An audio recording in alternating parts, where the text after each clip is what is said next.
Hi, I'm Irving, and I'm an Adamaniac. Last time, Mr. Freeze had kidnapped Miss Iceland and was lowering her body temperature until she falls in love with him, because that's definitely how that works. Meanwhile, he turned public opinion against Batman and Robin and finally captured them. I'll let the narrator tell the rest. Fooled, framed, and frozen. Frosty Freezies instead of crime fighters. What now? What next? That was just too good not to share. So, how are they going to get out of this one? We've been in some pretty tight fixes, Batman. But I don't see how we're going to get out of this one. Yes, this is quite a predicament, old chum. But remember, in the end, right always triumphs. Thanks, Batman. That's such a comfort to me as my whatchamacallits are freezing off and I haven't even figured out what they're for yet. If it does, I'm going to spend the rest of my life in a Turkish bath. A Turkish bath? You've hit it, Robin. The steam in the pipes of most Turkish baths is superheated moisture. All steam is superheated moisture. That's what makes it into steam. So what? Remove the heat and the moisture turns to frost. No, remove the heat and the steam turns to water. There is a state between solid and gas, remember? Do you feel anything around your feet? Yeah, chillblains. No, something mechanical. Some kind of valve or a blower. Something that might inject the flavoring or the coloring or the freezing components. I guess he wants to make sure they die looking colorful and tasting delicious. I don't know, Batman. I think there's a little spigot or something. In mine, too. It might be the heat exhaust valve. Why would there be a heat exhaust valve at the bottom of a freezing chamber? If we can just get our feet to do the work of our fingers and recycle the exhaust in the heating unit of the containers. What heating unit? You're in a freezer. This isn't that Turkish bath Robin mentioned. It's an ice cream maker. There is no reason why it would have a heat anything. We might reverse the process of refrigeration, and the heat transfer will melt our way out. I'm not going to sit here and explain how refrigeration units work. Let's just say that was some good Batman gibberish. And like all Batman gibberish, it works. While they head back to the Batcave, Freeze continues to discredit them even though he thinks they're dead. An obvious hoax. Doctoring up the picture by superimposing his watch on my wrist. Holy distortion. Most unsporting of Mr. Freeze, I must say. Yeah, sure makes you look bad, Batman. Although the newspaper clearly indicated that this photograph came from an anonymous source and that quite possibly it might be a fake. The great majority of the people will only look at the photograph and not read the text. It took him long enough to figure that out. He gives the people of Gotham City way too much credit. Remember, everyone in Gotham City is an idiot. What do we do now? The only thing we can do, Robin, hang up our capes and cowls. I forgot to tell you, we've been canceled. With all this adverse publicity, it might be well to let the people think what they will. That we've taken a run-out powder. That way, maybe we can lull Mr. Freeze into a false sense of security, make him overplay his hand. After all, I'm sure he believes that we're Frosty Freezies by now. And when he finds out you're not, I would hope he'd check at some point. You were most ingenious in preventing that, sir. Thank you, Alfred. But it will take more ingenuity to get us back in the good graces of the good people of Gotham City. So ingenious, he made up his own physics. And he is still giving the people way too much credit. Aunt Harriet asked us to go into the city on an errand as Bruce Wayne and Dick Grayson. Remember? She specifically said to go as Bruce Wayne and Dick Grayson. She was concerned they might go as Captain America and Bucky. At police headquarters, Nellie is still stirring up stink against Batman. Gordon and O'Hara get enough and throw the reporters out. What do you think, Commissioner? I honestly don't know what to think, Chief O'Hara, but I do fear for Batman's heroic image. I have a feeling the terrible tide of adverse public opinion may soon engulf our caped crusader. Boo! Batman! It's almost as though Gordon could see ahead in the script.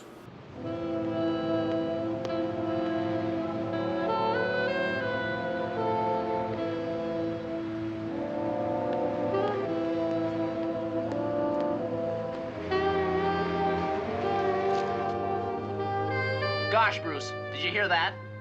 Nothing has ever cut me so deeply to the quick. No blow ever struck by any arch-villain has ever hurt me so acutely as that little boy's boo.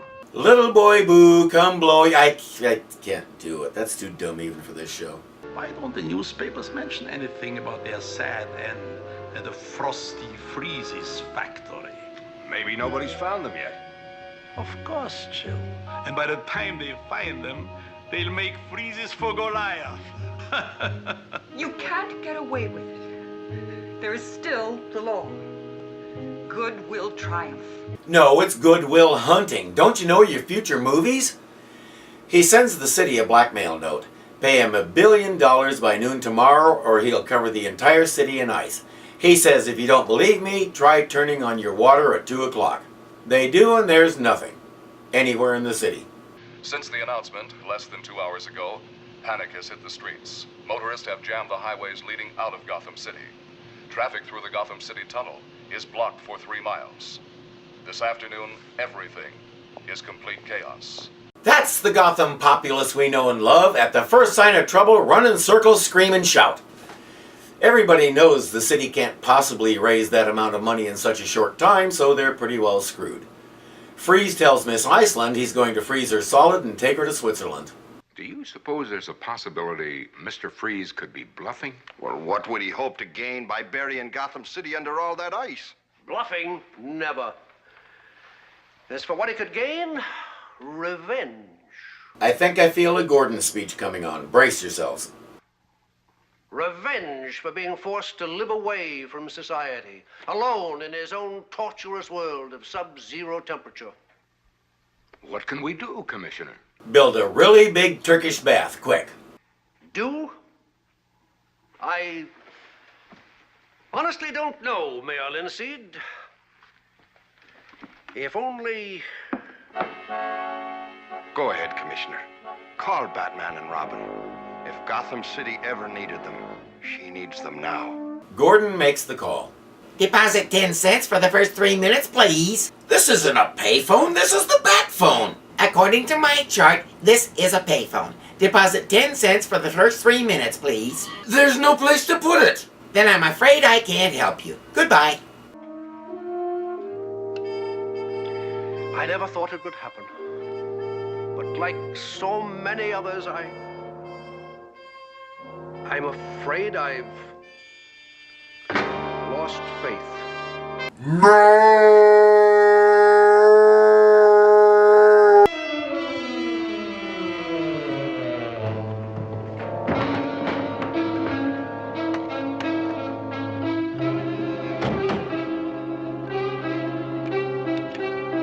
Atomic batteries to power.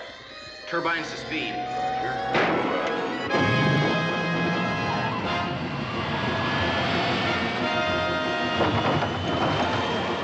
It's stock footage. They have to use it somewhere. It's in the contract.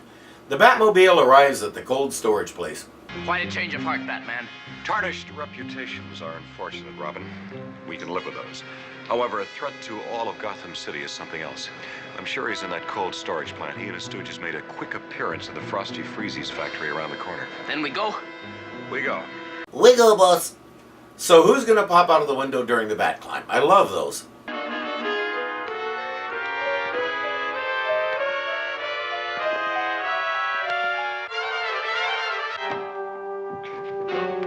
I feel so cheated. It's like you took me to dinner and a movie and dancing and then we went back to my place, you walked me to the door and gave me your business card. Something's missing here. This should put a crink in his channel. What's the matter? First the commentator said the stock market went kaput, and now the TV set went kaput. Must be the antenna went on the blink. Frosty, go and fix it. How else would I know whether I get the $1 billion or I have to destroy Gotham City? How did Batman know Freeze would be monitoring the TV? Pretty much every building in America had one of those on it, so it's not odd for it to be there. They give Frosty a good conk on the head and go inside. Mr. Freeze, I believe. Batman, but you were supposed to be a famous Frosty Freezy by now. Exactly what we wanted you to believe. Robin? Wait! Look there. Batman, he's got me trapped in a big crinkly plastic bag. Batman and Robin make sure he pays the ultimate price for this crime. Why, you beast! You sinful beast! You're inhuman. An absolute demon. Human demon. Wild. They call him names. And as you can see, Mr. Freeze is appropriately chastised. It's time for the big fight.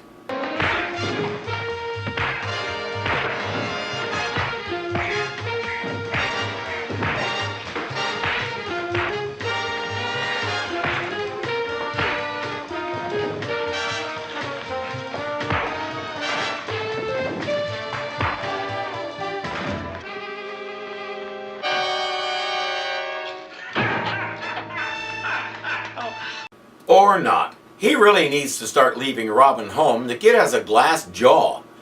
Freeze takes the key to the door and heads off to call the city about his $1 billion. It was a good idea of yours to wear our bat thermal underwear. He had it patented, and Wayne Industries marketed it under the name Long Bruce's. He wanted to name it after Dick, but people had a problem with that. I think your idea is the one that'll save us, Robin. We'll find out what it is later. Commissioner Gordon speaking. This is Mr. Freeze speaking. It's he. Are you listening? Yes, we're listening. What's your proposition? You know my proposition. $1 billion by noon or you freeze to death. Simple. First, we have to listen to Gordon begging for more time and Freeze ignoring him. Freeze says you have 26 minutes and don't count on the dynamic duo. They're my prisoners. Gordon hangs up the phone and jumps out the window. Well, gentlemen, the expression is, I believe, time for the kill, curtains for the Caped Crusaders.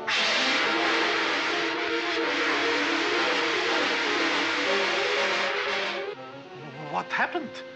You're supposed to be frozen. We took the precaution of processing our crime-fighting costumes with a special bat antifreeze activating solution. And rub some on the rest of our body. And we're going to stand here like statues and do nothing until we finish this impossibly detailed explanation. And so it's curtains for you, Mr. Freeze, not for us. Not as long as you're in that cage. We brought along another small surprise. And again, instead of doing anything, we're going to stand here and explain it to you using as many words as humanly possible because I get paid by the word, so there. We anticipated trouble here. And came prepared. So you have no chance of outwitting us, and even less of glaciating Gotham City. Is that so? In the first season, part of their regular utility belt gear was a laser cutting torch. Why didn't they just use that on the bolt? Then they could let Freeze think they were locked in and suddenly bash him with the door. Now they have to do it the hard way.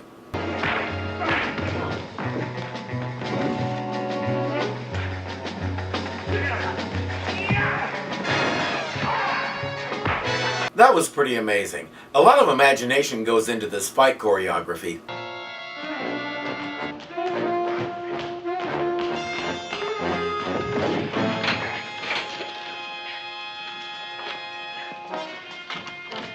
That should chill their goose for a while. It's been a while since we had a really goofy turn of phrase. It's nice to see the show returning to its roots. Now, to get that young lady out of her ice coffin. How? By a simple method which has become somewhat old-fashioned, an ice pick.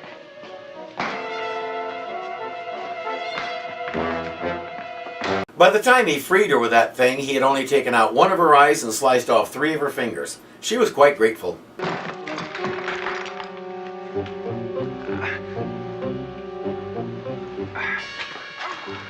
Oh, Batman. Have I mentioned lately how much I love this show? Once he frees her from the hamster tube, they turn their attention to Mr. Freeze. Fight. By freeze color. I'll die. Help me, Ron. Die. Fight. My freeze collar. I'm dying. I'm dying. If you get bored, you can run around in it or chew on the plastic. Too bad bubble wrap hadn't been invented yet. Well, that's right, Warden Crichton. You see, Mr. Freeze is not a normal, average prisoner. He must at all times wear his jet freeze collar in order to stay alive. Anything you can do to lower the temperature of his cell would be a help. Thank you. Goodbye. Hasn't Freeze been there before? Didn't Nellie say he'd recently escaped from there and Crichton doesn't know what to do with him? We may be due for a new warden. No man is really all bad. Now, gentlemen, I suggest we take a break.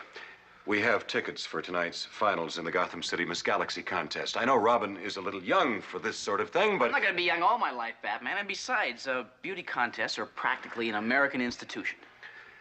You see, gentlemen, such pure logic is indisputable.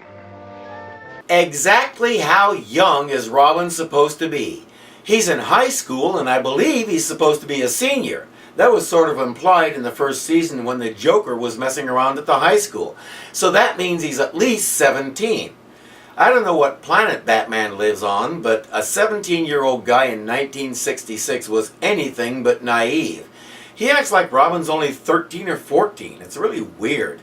If he didn't go watch it live, he could watch it on television. That's how racy those things got. Batman is more than a little peculiar where Robin is concerned. Hello there, young man. I knew you were up here, Batman. I saw the Batmobile downstairs. Let's take an elevator ride. Gee, Batman, you're the greatest. Oh yeah? Yesterday you said boo Batman. Buzz off, kid. You're a fickle little wart. So that about wraps it up. But it feels like something's missing. What would it be? Oh, I know. False pride is indeed a dangerous thing, Chief O'Hara.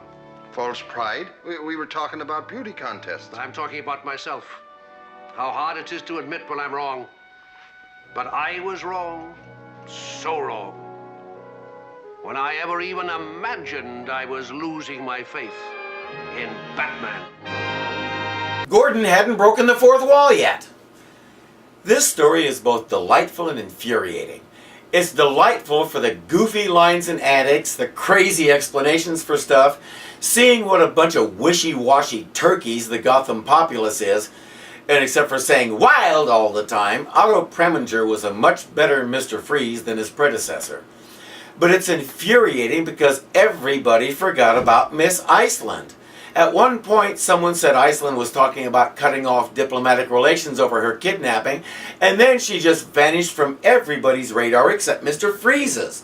Even Batman forgot about her. In all the stuff that was going on, nobody was looking for her. I'm not sure what that says about the time period or anything else. It's possible it's just bad writing. That's my hope. Next time the Joker returns. Until then, I'm Irving and I'm an Adamaniac.